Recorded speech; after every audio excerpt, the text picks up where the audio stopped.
mga ka-trending, welcome back to ZK Trend.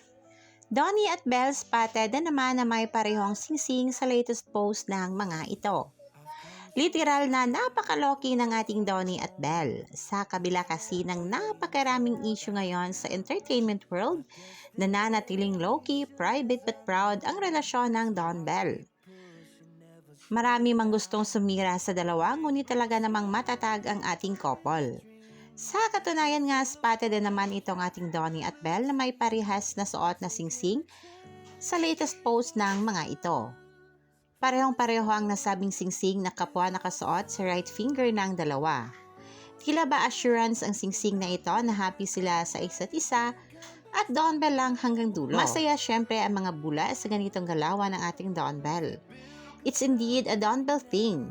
At ayon pa sa isang bula, dalawa umano ang naturang singsing ni Donnie at parehong-pareho sa left finger na suot rin ni Belle. Kaya himlay malala ang mga bablis. Ayon nga dito sa ilan nilang komento, "Their love may not be as loud as others, but it is seen in their consistent actions and heard even in the smallest, simplest things they share online. Keep it private, Don Belle, because people can join what they don't know." A touching moment indeed. People can join something they have no knowledge of, and that's what I've always admired about Don Belle.